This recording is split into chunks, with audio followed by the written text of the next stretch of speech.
दोस्तों, आप सभी का स्वागत है खेत से किसानी के इस खास प्रोग्राम में, जहां हम आपको इनोवेटिव किसान और प्रगतिशीलता का दर्जा लिए हुए गांव का नाम रोशन करने वाले सुरेंद्र कुमार से मिलवाएंगे, जो अपनी प्रगति के साथ साथ दूसरे किसानों के लिए भी प्रेरणा स्रोत हैं। उनके द्वारा लगाई गई नर्सरी में उच्च क्वालिटी के बीजों से बनी हुई पौध और नर्सरी में बेल जैसे पौधों को लेने के लिए सैकड़ों किसान यहाँ पर आते हैं। सुरेंद्र कुमार ने अपने साथ साथ अपने गांव का नाम भी रोशन किया। हरियाणा, पंजाब और राजस्थान तक के किसान उन्हें जानने लगे हैं। किफ़ायती दामों पर किसानों की सहायता के लिए वे अपने गांव में ही बनाई हुई नर्सरी में पौधे तैयार करते हैं ताकि अन्य किसानों को दिक्कतें ना आए। आइए चलते हैं हमारे इस खास कार्यक्रम में सुरेंद्र कुमार प्रगतिशील किसान से मिलने के लिए। उनकी पत्नी ही उनके काम में सहयोग करती हैं, उनसे भी मिलवाएंगे। एक महिला किसान के नाते उन्होंने अपने पति के साथ इस कार्य को आगे कैसे बढ़ाया। आप लोग देख रहे हैं कि अलग अलग लिफाफों में, छोटी छोटी थैलियों में अलग अलग वैरायटी की जो बेलें हैं वो यहाँ तैयार कर रखी है, और इसके बारे में अभी हम विस्तार से जानेंगे, लेकिन वो अंदर जा कर के पता करेंगे। आप देख सकते हैं कि चारों तरफ अलग अलग वैरायटी की यहाँ जो बेल प्रजातियाँ होती हैं, बेल यानी तोरी, ककड़ी, घिया और अलग अलग तरह की जो वैरायटियाँ होती है वो यहाँ प्रयोग की जाती है, और इनकी नर्सरी तैयार करके ये अलग अलग किसानों को जो है बीज प्रोवाइड करवाते हैं। इसके बारे में हम और ज़्यादा जानकारी लेंगे जो किसान ये तैयार करते हैं। आप देखते रहिए। तो आइए हम बातचीत करते हैं सुरेंद्र कुमार जी से, जिन्होंने एसके नर्सरी यहाँ तैयार की है, और एसकेएम नर्सरी है, और वो एक प्रगतिशील किसान होने के साथ साथ थोड़ा सा व्यावसायिक तरीके से इसको कर रहे हैं। तो हाँ जी, आप ये बताइए कि जो ये सब आप तैयार करते हैं, ये नर्सरी आप लोगों ने बना रखी है, इसके अलावा खेती किसानी भी करते हैं? हाँ जी, बिल्कुल। तो ये जो बीज आप लेकर के आए हैं और ये सब जो आप कर रहे हैं, इसकी शुरुआत आपने कैसे की? शुरुआत पिछले साल 2020 में कर रहे हैं, लॉकडाउन के टाइम मैंने सीधी लगाई थी। अच्छा, लॉकडाउन से शुरुआत की? हाँ, लॉकडाउन से शुरुआत की जी।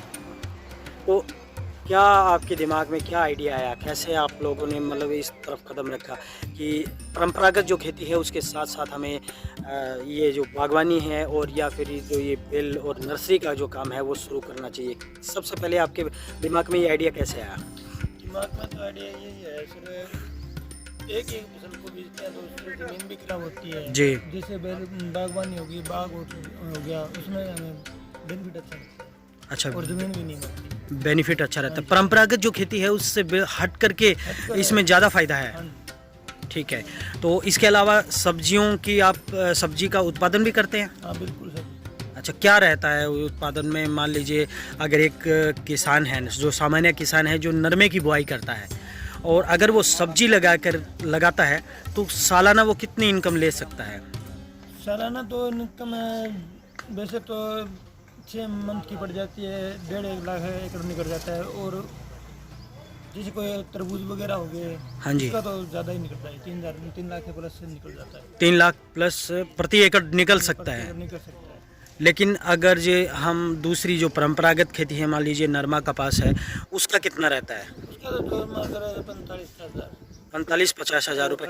कहने का भाव है कि किसानों की आय, जहां सरकारी समय कह रही है कि किसानों की आय दुगनी होनी चाहिए, तो अगर किसान परंपरागत खेती को छोड़ करके और ये अपनाता है तो स्वाभाविक है कि ज़्यादा आमदनी ले सकता है। वो दुगनी से क्या तिगनी हो गई, जिस हिसाब से आप बता रहे हैं। तिगनी हो सकती है जी। हाँ जी। ये फिलहाल प्लांट पर है, फ्लोर आ चुके हैं। ये अमरपाली आम है, ये किन्नू है पंजाब, ये आड़ू ग्राफ्टेड है। अच्छा, ये ग्राफ्टेड है सारे? ग्राफ्टेड है, ये फालतू रहते हैं। हाँ, फ्लावरिंग आ रही है। ये इशार सफेद है, इसका फल चला गया। अच्छा, आपने कोई इसके अलावा कोई और भी किस्म आपने डाली है क्या? इशार सफेद है? ना और हाँ, अच्छा, इशार सफेद है। और 49 है। अच्छा, ठीक है। अमरूद का फ्लावरिंग। अच्छा, तो आपने नींबू की और भी कोई प्रजाति आपने लगाई है क्या? और कागजी नींबू। कागजी नींबू, और आपने जो नींबू के नाम से जो आ रहा है ना वो नहीं लगाया? वो सहारनपुर वाले। सहारनपुर। हाँ जी, इसमें आपने किस नाम से है ये? सहारनपुर। सहारनपुर। तो इसमें आपने कंधारी भी लिया है क्या? नहीं, कंधारे नहीं लिया। कंधारी नहीं। तो अपनी जमीन पे हाँ। सूट यही करता है। ठीक है। ये इलायची है। हाँ। अच्छा, ये छोटी इलायची है कि बड़ी इलायची छोटी है? इलायची है, छोटी इलायची। ठीक है। छोटी इलायची हमारे यहाँ कामयाब है? हाँ जी, बिल्कुल कामयाब है। हाँ जी। लीची है, कलकत्ता से मिली है। अच्छा, कलकत्ता की वैरायटी है। हाँ जी। और ये अपने ये पपीता है, रेड लेडी। हाँ 786। ठीक है। उस साइड है बेरी। बेरी कौन सी है? आई एप्पल रेड। आई एप्पल रेड। दोनों भी है। ओके। आपने इसमें गोला लिया है या नहीं लिया? नहीं जी, यही ज़्यादा डिमांड है इसकी। अच्छा, आइए हाँ, आई एप्पल। तो आइए तक के अंदर जो है ना मिठास अच्छा है। हाँ, मिठास अच्छा है। मिठास अच्छा है। और ये आपने आंवला लिया? आवड़ा है जी। आंवला। नहीं, बहुत अच्छा है। वो लिया। सुरेंद्र जी, ये जो आप बेलें तैयार करते हैं, ये क्या किसानों के लिए प्रोवाइड करवाते हैं? किसानों के लिए है सर। और बीज कहाँ से लेकर के आते हैं या खुद का तैयार? जो किसान बोलते हैं ना बीज कंपनी का बीज चाहिए तो हम उस कंपनी का लगा देते हैं। अच्छा, आप नर्सरी तैयार करते हैं? नर्सरी तैयार कर देते हैं बुकिंग के हिसाब से। तो आप एक चीज़ बताइए कि किस किस तरह की वैरायटियाँ आप लोगों ने यहाँ पर लगा रखी है, और उसका एक प्रॉपर तरीका होता है, किस तरह की मिट्टी का आप लोग इस्तेमाल करते हैं, उसके बारे में थोड़ा बताएं। इसमें तो जी सिर्फ प्रोट्रे में तो कोकोपीट यूज करते हैं। कोकोपीट में तैयार करके देते हैं किसान को। अच्छा, कौन कौन सी वैरायटियाँ आप लोगों ने यहाँ लगा रखी है? इसमें पेठे की भी है, दो बनती है, एक तो लंबा है, एक गोल है। माइको का दोनों 3 नंबर और 1 नंबर है जी। और तरबूज तालिबान का है जी। ओके। तरबूज भी तालिबान का है। करेला सजनता का है। अच्छा, डिमांड जो रहती है वो सबसे ज़्यादा कौन सी वैरायटी की डिमांड यहाँ पर, जो आपका जो एरिया है या फिर जो सबसे ज़्यादा मैदानी इलाका क्योंकि पड़ता है यहाँ पर, खुश्क एरिया है, तो इसके हिसाब से कौन सी वैरायटी ज़्यादा चलती है यहाँ? यहाँ पर तो लौकी माइको भी चलती है और करेला सजनता का चलता है और पेठा माइको भी चलता है। अच्छा, हाँ। पेठा की डिमांड ज़्यादा है या लौकी की डिमांड ज़्यादा लौकी की है? डिमांड ज़्यादा है। ठीक है। ये देख सकते हैं आप, यहाँ पर इन्होंने फुलवारी भी बना रखी है और इसके साथ साथ जो है और दूसरी फसलें जो बीज रखी है, इसके बारे में भी हम आपको दिखाएंगे कि इन्होंने कैसे थोड़ी सी जगह में ज़्यादा आमदनी का एक साधन तैयार कर लिया है। हाँ जी। हाँ जी, ये जुकुन्नी का प्लांट है जी। इसमें वैसे तो मैंने कोई पेस्टिसाइड वगैरह डाली नहीं है, इसमें कोई स्प्रे वगैरह कुछ नहीं किया। अगर हम ये प्रत्येक लगाए तो काफ़ी आमदनी मिलती है। अच्छा, इसमें फल भी आया हुआ है? हाँ, फल भी है। थोड़ा दिखाएंगे फल कैसे? बिल्कुल भी। ये देखो जी, इतने बड़े बड़े हो चुके हैं ये। वाह जी वाह। अच्छा, ये रोज़ की कितना का निकाल सकते हैं हम, अगर जे एक करनाल में हम लोग लगाते हैं तो रोज़ाना कितनी निकाल सकते में लगाते हैं तो 2-2.5 कुंटल निकल जाती है हैं रोज़ाना की? हाँ, रोजाना। अच्छा, इसके रेट क्या रहता है मार्केट में? जो रेट मार्केट में तो दूल्हा के भाव में चल रहा है, वैसे तो 10 से 15-20 तक चल जाती है। 10-15 रुपये प्रति किलो। प्रति किलोग्राम मिल जाता है। तो दोस्तों, ये जगुनी का पौधा है। जगुनी बताया ना आपने? जगुनी का पौधा है। और इसके अलावा चप्पन कद्दू भी इन्होंने लगा रखे हैं और रूटीन में ये जो है सब्जी यहाँ से निकालते रहते हैं।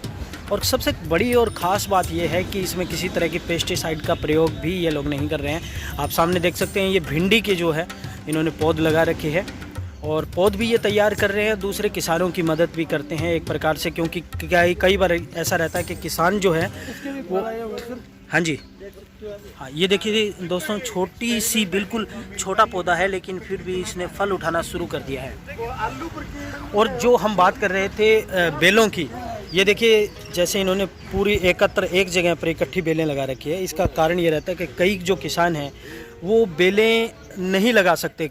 प्राइमरी जो सेटअप रहता है वो ये रहता है कि जो सबसे पहले जो बीज हम लोग लगाते हैं उसका जर्मिनेशन जो है वो थोड़ा मुश्किल होता है, और उसी में किसान जो है थोड़ा पीछे हट जाता है कि बीज लगाए थे हमने बढ़िया वैरायटी के लेकिन वो उग नहीं पाए। और इसी शिकायत को दूर करने के लिए ये किसानों की सहायता कर रहे हैं। और जो किसान दोस्त हैं इनके काफ़ी सारे जो किसान मित्र हैं, तो ये अपने किसान मित्र दोस्तों को जो है ये सारी की सारी बेलें जो हैं वो प्रोवाइड करवाते हैं। ये देखिए मिर्च का पौधा, इसकी वैरायटी जो है वो क्रांति बताई जा रही है कि ये बता रहे हैं। अच्छा, ये देखिए छोटा सा पौधा है लेकिन मिर्च जो है।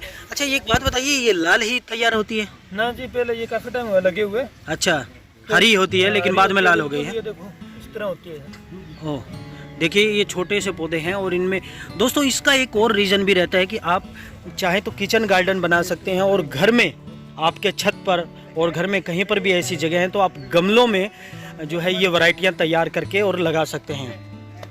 ये देखिए टमाटर का पौधा है। ये कितने दिनों का हो गया टमाटर का पौधा? ये 2.5 महीने का है। अच्छा, सजंटा का ये वैरायटी, सजंटा वैरायटी है और इसमें देखिए ये फल भी फ्लावरिंग शुरू हो चुकी है इसमें। ये देखिए टमाटर भी इसके अंदर शुरू हो चुके हैं। बहुत बढ़िया जो है वैरायटी। और सबसे खास बात आप देखेंगे ऑर्गेनिक होने के साथ साथ यहाँ पर किसी भी तरह की आपको बीमारी का प्रकोप नज़र नहीं आएगा। उसका एक और रीज़न है कि इन्होंने ये नेट हाउस, ये देखिए आप ऊपर नेट हाउस भी इन्होंने तैयार कर रखा है। ये देखिए ये भी क्रांति मिर्च, क्रांति है ना मिर्च? ये क्रांति मिर्च के पौधे जो है इन्होंने एक डिस्पोजल के अंदर तैयार किए हुए हैं और इसमें ये ख़ास तरीके का एक मिट्टी का जो मिश्रण है वो प्रयोग करते हैं। ये देखिए फल इस पौधे ने, छोटे से पौधे ने, हालांकि एक छोटा सा डिस्पोजल है और उसी में भी फल इसने शुरू कर लिया है। तो दोस्तों आप जब भी आना चाहें, जो किसान भाई खासकर हैं उनसे मेरा ये अनुरोध रहेगा कि इनसे आप अपना संपर्क नंबर ले सकते हैं। जब भी आपको बेलों की ज़रूरत है, करेला, घिया, तोरी और सभी तरह की चीज़ों की अगर आपने पौध की ज़रूरत है तो आप तुरंत इनसे संपर्क कर सकते हैं। आप अपना एक बार नाम, नंबर और एड्रेस बता दीजिए। Surendra Kumar, SKM nursery, Shekhpuria near bus stand, और 99 914 83 431 कॉन्टैक्ट नंबर है। एक बार दोबारा रिपीट कर दीजिए जो कॉन्टैक्ट नंबर है आपका। 99 914 83 431। जी दोस्तों, ये डिस्क्रिप्शन में भी हम लोग आपको दे देंगे और आप इसे नोट कर लीजिएगा। कभी भी किसी तरह की बेल, किसान भाइयों की हमेशा शिकायत रहती है कि जो बेलें हम लोग लगाते हैं उसके बीज जो है वो जर्मिनेट नहीं हो पाते हैं। तो ये आप इनका तरीका देख लीजिए, अगर आपने करना है तो ये और सस्ते दामों में आपको प्रोवाइड भी करवा देंगे। बिल्कुल, ये देखिए कोकोपीट का इसमें प्रयोग किया गया है और मिट्टी का मिक्सचर। थोड़ा बताएंगे आपने ये किस तरह की मिट्टी का इसमें प्रयोग किया है? खाद जो किया आपने वाली खाद, उसका प्रयोग किया साथ में। वर्मी कंपोस्ट या वर्मी दूसरा? कंपोस्ट। ओके, और क्या क्या इसमें है डाला है? और कोकोपीट है सर। अच्छा, कोकोपीट। हाँ जी। तो इसमें पानी का जो है क्या रहता है, कितने समय बाद पानी आप लोग देते हैं? 24 घंटे के बाद। 24 घंटे के हाँ बाद जी। लगातार 24 घंटे बाद देना पड़ता है हर बार? तो हाँ, क्या अगर इसके अंदर पानी की मात्रा ज़्यादा हो जाती है तो गलने सड़ने का वो नहीं रहता? कोई डर नहीं रहता जी। अच्छा, कोकोपीट के कारण होल के अंदर सुराख होते हैं, उसके अंदर वापस चला जाता है नीचे। अच्छा, फंगीसाइड का कोई प्रयोग करते हैं आप लोग? ना फंगीसाइड इसमें आती नहीं। ओके, ठीक। इसके साथ मैं आपको एक और ख़ास बात यहाँ बताने जा रहा हूँ, वो है इस नर्सरी के अंदर जो महिला किसान हैं इनका मैं आपको जो है नाम बताऊंगा और वो जो है अपने हस्बैंड के साथ मिल कर के और इस नर्सरी को चला रही हैं और जो एक सहयोग रहता है, इनका मानना भी है कि हमें इसमें काम करना चाहिए। वो क्या कारण है उसके बारे में भी हम जानेंगे। हाँ जी, क्या नाम है आपका? सर मेरा नाम कविता है। अच्छा। मेरे हस्बैंड सुरेंद्र चार हैं अच्छा। और हमने मिलके ये नर्सरी स्टार्ट की है। अच्छा कविता जी, एक बात बताइए कि आपका क्या आपके दिमाग में ये आइडिया आया कि मुझे भी इस काम के अंदर सहयोग करना चाहिए? हाँ जी, इससे बहुत बेनिफिट है। जो नरेंद्र मोदी जी कहते हैं ना जी। कि किसान की आई हमें दोगुनी करनी है, तो हम पहले तो खेती करते थे। खेती से इतना जितना इस नर्सरी से बेनिफिट हो रहा है ना, उतना बेनिफिट हम नहीं ले पाते थे खेती से, सामान्य खेती से। हाँ जी। ओके। और इस नर्सरी से हमें बहुत बेनिफिट होता है। और मैंने भी है ना, मैं पढ़ाई करती हूँ वैसे तो, लेकिन मैं साथ साथ मेरे अच्छा, आप अभी भी पढ़ाई कर रहे हैं? क्या पढ़ रहे हैं? मैं कंपटीशन लेवल की तैयारी कर रही हूँ। ओके। वैसे मैंने BA MA की है इंग्लिश से। स्पोर्ट्स में भी कुछ किया है? नहीं, स्पोर्ट्स से नहीं। ओके। हाँ जी। और मैं इसलिए नर्सरी में इसलिए हाथ बटाती हूँ क्योंकि मुझे अच्छा लगता है। बिल्कुल, और बिल्कुल। इससे है ना ये जैविक खेती होती है, पॉजिटिविटी भी बनी रहती हाँ है। जी। और मुझे बहुत अच्छा लगता है। मैं इनके साथ साथ जैसे घर का काम भी करती हूँ, स्कूल में पढ़ाती भी हूँ और साथ में स्टडी करती हूँ और साथ में इनकी नर्सरी का काम बताती हूँ। तो इनसे हमें अच्छी आय मिलती है।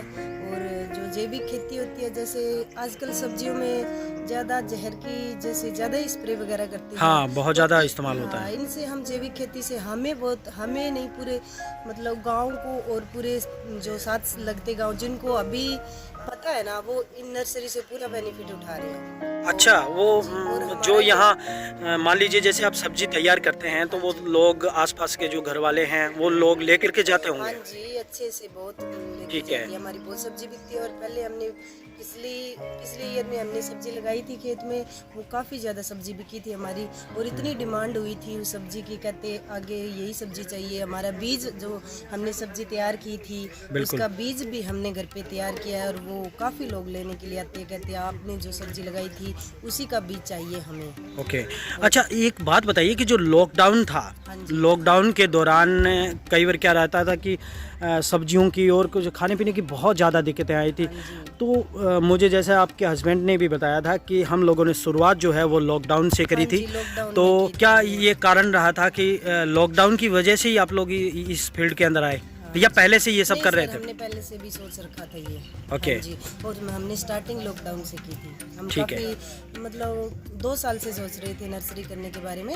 फिर साथ में हम खेती करते रहे, साथ में पढ़ाई मेरे हस्बैंड भी करते थे। लेकिन अब जैसे इतना कुछ नहीं है ना वो पढ़ाई में। जैसे साथ में लग रही है पढ़ाई के लिए, मेरे हस्बैंड भी करते हैं। लेकिन इसमें हमें बहुत बेनिफिट मिलता है और अच्छे अच्छे पौधे वगैरह सभी प्रकार के, जैसे हम किसी भी प्रकार की पौध अगर आपको जिस भाई को भी लेनी है ना, अच्छे रेट पे मिलती है, अच्छी क्वालिटी की मिलती है। और जो भी हमारी नर्सरी से लेके जाता है ना, उसकी शिकायत नहीं आती। बिल्कुल मेन बात बिल्कुल ये है, बिल्कुल। शिकायत नहीं आती। और आप एक दिन में पूरा एवरेज करें ना तो एक बड़ी बात ये भी है कि आप महिला किसान होने के साथ साथ दूसरी महिलाओं के लिए एक प्रेरणा स्रोत भी बनी है। ये अपने आप में एक बहुत बड़ी बात है।